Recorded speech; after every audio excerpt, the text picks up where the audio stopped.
Hey guys, welcome back to the channel. I got something really cool to take a look at today. This is one of those Ripsaw tanks, but this one's a little bit different. This is from Ruko, which is an Amazon seller. This is a Q111 Ripsaw tank, but what's unique about this tank compared to all the ones you've seen the last couple of years that came out with these Ripsaws, because these all look about the same, and they really were popular a couple of years ago when they came out. They still are popular, but what's unique about this one is this actually has some water vapor exhaust that will come out of the rear here of this tank. So it'll spray out the back, and I'll show you guys that here in a moment. It does have some LEDs, and there's some LEDs in the back. I think those will maybe come on whenever we start spraying the water vapor. They're red and blue back here.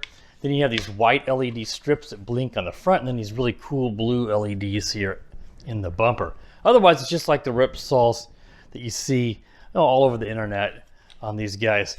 Now this is about 92 bucks on Amazon if you click the $10 off coupon. So if you're interested in this, be sure to check the video description for that link. That's not too bad of a price for this water vapor tank. Let's take a quick look here at the box. They don't mention too much about that water vapor. This is called a spraying tank, which is a bit of an odd name for it. But there is the box this guy comes with. Let's see what else on here. It's got the doors here do open just like the other ones. So you can put like a G.I. Joe figure or something in there, you could. And this little tank in the back here, I don't want to spill the water. You pull this out, and that's where you put the water in on this guy. Let me show you the accessories. Here's a little water bottle. You just maybe put like a cup of water and submerge it in there, squeeze it before you put it in, then let up on the squeezing, and the water will be drawn in the bottle. And then you fill, about a half a bottle, I think was around there, maybe a little less. It's hard to get it to fill all the way. That's about how much it took before it actually was able to fill up the internal tank in the tank, the tank in the tank. And here is the battery. It comes with two of these lithium-ion batteries. These are, of course, 2-cell. They're 1500 milliamp hour. One's in the tank, and then they give you another one in this bag. And then they give you a USB charger, which I used another one I had, so I didn't have to open this up. To charge this, use one of those mini Tamiya style connectors. So it's not going to be easy to charge this on a hobby grade charger. And it looks like they give you 2 chargers in here. So you can charge up, they give you 2, you can charge up both batteries using 2 USB ports. And then here is your controller. This is a pretty standard looking controller. A lot of these RC cars use, sort of similar to the high boxings. Just have your on and off switch. Then you have your smoking or your exhaust, which I'll show you guys in a second. Then your steering and your throttle and your reverse here with the trigger. So let's just take the tank. Just excuse the mess here in my garage, guys. And I'll go ahead and turn it on. Let's see, there we go. And there we've got the flashing blue and red LEDs and the exhaust smoke, which is just water vapor, but it looks really cool. All right, let's go ahead and take it out here and do a test drive here on the side of my house and take it around some rocks and the grass. So I'll pause the video and get out there, and we'll take it out for that test drive, guys. So I'll be right back. Guys, on the side of my house here, there's a bit of shade, so it could be easier to see the lights when I do go into the shade, and it might make it a little easier to see that exhaust smoke. I'm not sure. Let's go ahead and turn that on. Put this guy down.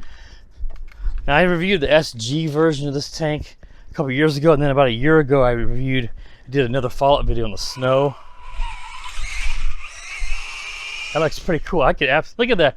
That's exhaust smoke is very visible, even out here in the bright light.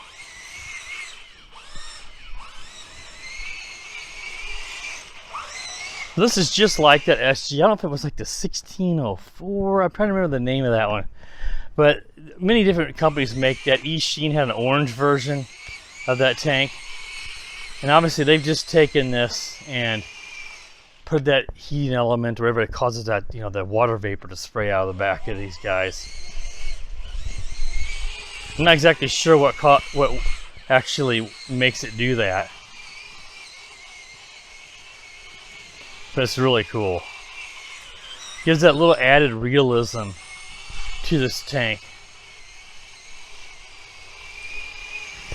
So I really like that gray Ripsaw that I have, but this is going to be my favorite because I like the exhaust smoke.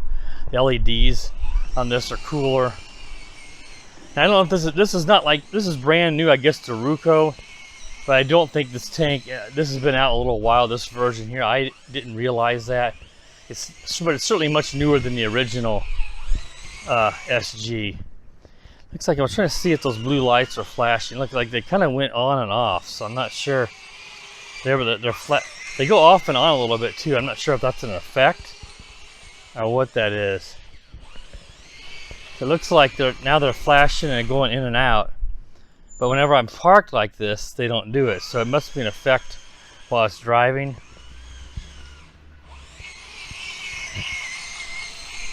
But yeah, this has got good power as you expect a tank would have.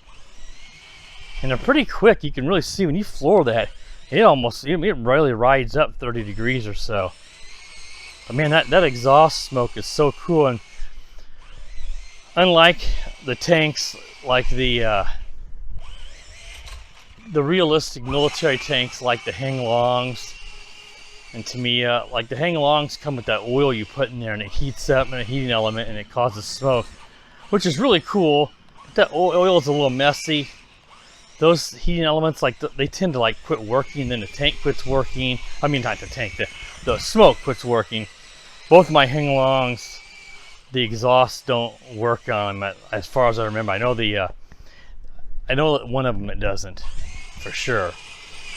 Just from sitting a while. I don't know why that is. But what I'm getting at is the water vapor is going to be much more of a fail-safe system.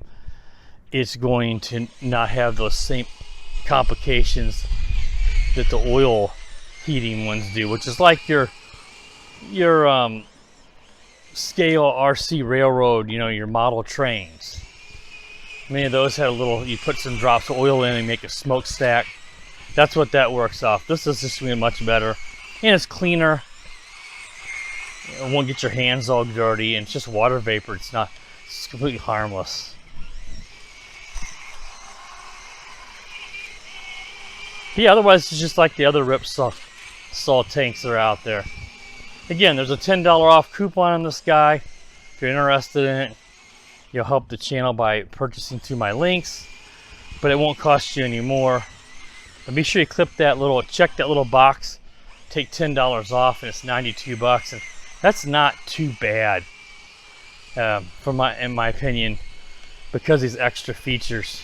Sure, you can buy the non-exhaust version for less, but to me, it's worth a little more to get that exhaust. Now, I don't know how long this is going to go. I suspect that the battery is going to run longer than that exhaust. Just don't know how much water it's using every time it sprays that out. It just seemed like when I was in the house, it looked like it might have gotten a little bit decreased, and I was able to add some water to it, but I don't think it was not out. And it's pretty quick. Take it off here where we're not in such thick grass. That gives us a pretty good idea on the top speed. Might be a hair smidgen quicker on concrete. Let's actually take it over here on the driveway so we can actually see what that looks like. But yeah, really good power as you expect for the tank. Yeah, I mean, that's probably, I don't know, 7-8 miles an hour maybe. But yeah.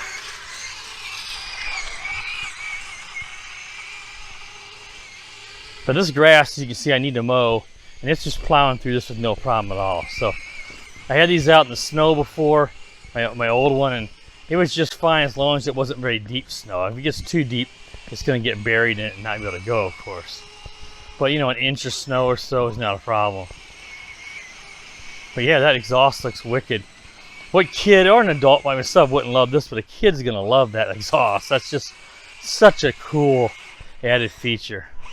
All right, guys, I think there's not a whole lot you can do in terms of demonstrating one of these beyond what I just did. We got a lot of grass in there because I can't really like drive, jump ramps or stuff like a car. But I always thought these tanks were neat. Look, we still got some exhaust coming out. It looks like there could be. I have to turn it off and on. I don't see any coming out on the other side. Now it is.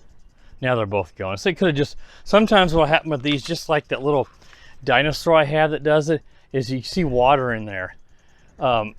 a water droplet can form over there and block it up, and you just shake it like that, and now they're both going. So, all right, guys. Again, if you're interested in this, there'll be a purchase link down in the video description. I'll try to remember to make a pinned comment with it as well, so it's easier to find.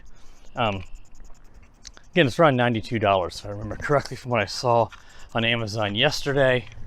I think it's great. I like it, and I think I could live with that price as long as it's under $100. So, really neat present, and I really like it a lot. All right, guys, that wraps up the review of the Q111 from Ruko, the Ripsaw tank with water vapor exhaust. If you're new to the channel, guys, please consider subscribing while you're at it. Also, click that bell. That way you're notified every time I do upload a new video. And as always, guys, have a wonderful day. The power of the dark side.